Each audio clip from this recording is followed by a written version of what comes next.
राधे राधे मेरे प्यारे भाइयों बहनों माताओं व बंधुओं, संस्कार की बातें चैनल में आपका स्वागत है।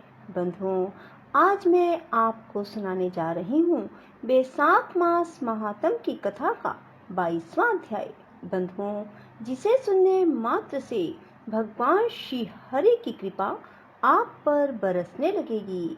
बंधुओं, प्रेम भाव से सच्चे हृदय के साथ ही कथा को सुनने के बाद अपने मित्रों और बंधुओं के साथ कथा को शेयर जरूर करें, क्योंकि यदि आप कथा को शेयर करते हैं तो उनके पुण्य का भी आपको कुछ ना कुछ हिस्सा जरूर मिलेगा।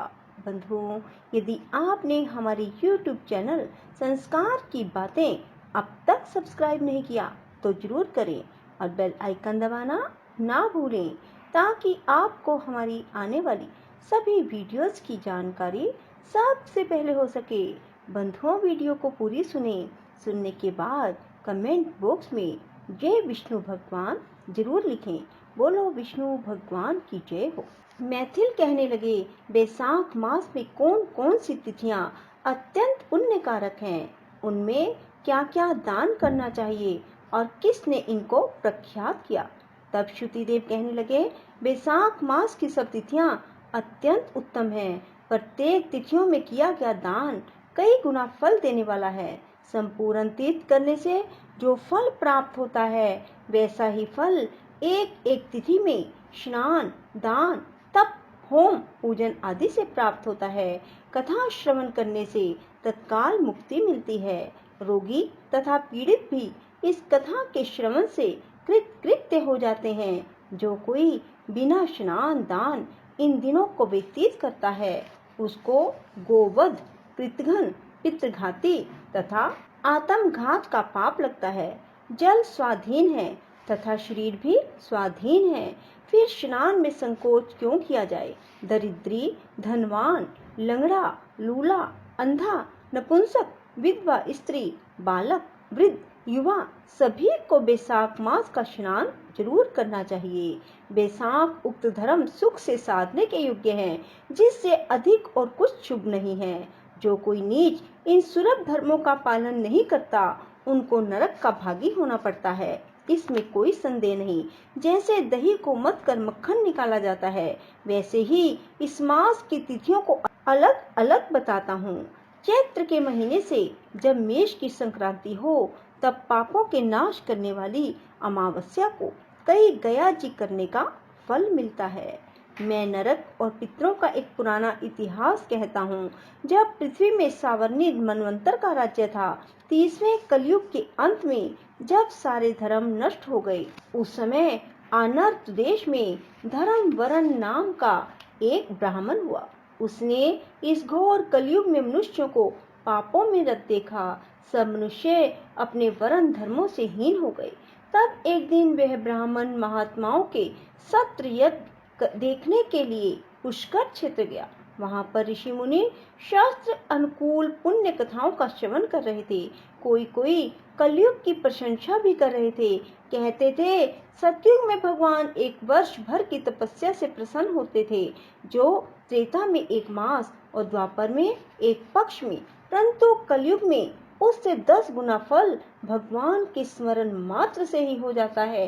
कलयुग में थोड़ा सा पुण्य कर्म भी अधिक फल देता है। जो दया, पुण्य, दान, धर्म आदि कुछ भी नहीं कर सकते, उनके लिए केवल हरि नाम उच्चारण करना ही अति उत्तम है। जो अकाल में अन्नदान करते हैं, वे बैकुंठ को जाते हैं। वहां पर जब यह प्रसंग हो ही रहा था, तो नारद ऋषि एक हाथ से शिशन और दूसरे हाथ से जिह्वा को पकड़कर उन्मत्त की तरह खूब हंसने और नाचने लगे।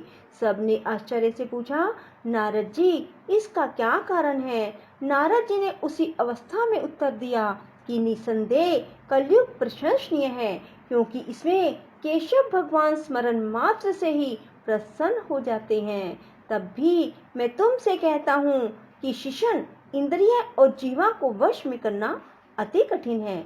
जिसने इन दोनों को वश में कर लिया, वह साक्षात जनार्दन के तुल्य है। इस कलयुग के आगमन पर तुम्हारा यहाँ ठहरना ठीक नहीं, सो पाखंड में भूमि को त्याग कर अन्यत्र कहीं जाकर विचरना चाहिए। वह सब मुनि ऐसे वचन सुनकर यज्ञ समाप्त कर कहीं अन्यत्र पर्वतों पर चले गए।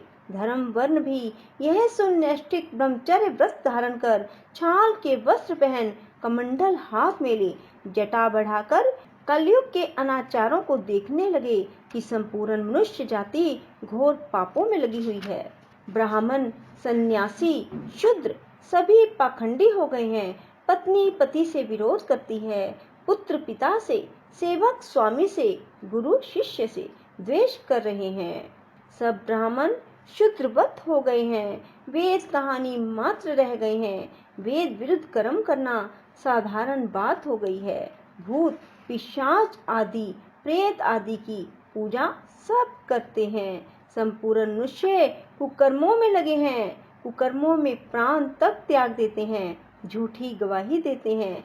मन में कपट रखते हैं। श्री कृष्ण गोविंद हरे मुरारी, हे नाथ नारायण वासुदेवा।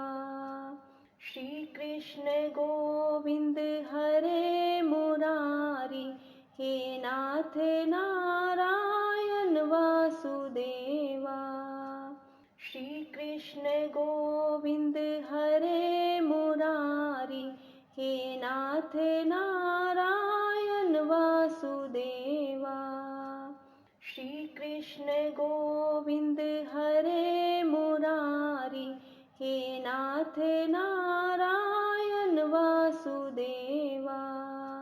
श्री कृष्ण गोविंद हरे मुरारी, हे नाथ नारायण वासुदेवा। श्री कृष्ण गोविंद हरे मुरारी, हे नाथ नारायण वासुदेवा। श्री कृष्ण गोविंद हरे मुरारी, हे नाथ नारायण वासुदेवा। श्री कृष्ण गोविंद हरे मुरारी, हे नाथ नारायण वासुदेवा। श्री कृष्ण गोविंद हरे मुरारी, हे नाथ नारायण वासुदेवा। श्री कृष्ण गोविंद हरे मुरारी, हे नाथ नारायण वासुदेवा। श्री कृष्ण गोविंद हरे मुरारी, हे नाथ नारायण वासुदेवा। श्री कृष्ण गोविंद हरे मुरारी, हे नाथ नारायण वासुदेवा। श्री कृष्ण गोविंद हरे मुरारी, हे नाथ नारायण वासुदेवा। श्री कृष्ण गोविंद हरे मुरारी, हे नाथ नारायण वासुदेवा। श्री कृष्ण गोविंद हरे मुरारी, हे नाथ नारायण वासुदेवा। श्री कृष्ण गोविंद हरे मुरारी, हे नाथ नारायण वासुदेवा। श्री कृष्ण गोविंद हरे मुरारी, हे नाथ नारायण वासुदेवा। श्री कृष्ण गोविंद हरे मुरारी, हे नाथ नारायण वासुदेवा। श्री कृष्ण गोविंद हरे मुरारी, हे नाथ नारायण वासुदेवा। श्री कृष्ण गोविंद हरे मुरारी, हे नाथ नारायण वासुदेवा। श्री कृष्ण गोविंद हरे मुरारी, हे नाथ नारायण वासुदेवा। कृष्ण गोविंद हरे मुरारी, हे नाथ नारायण वासुदेवा। राधे राधे, जय श्री कृष्णा। बंधुओं, यदि आपको हमारी वीडियो पसंद आए तो इसे लाइक करें और शेयर भी जरूर करें। धन्यवाद।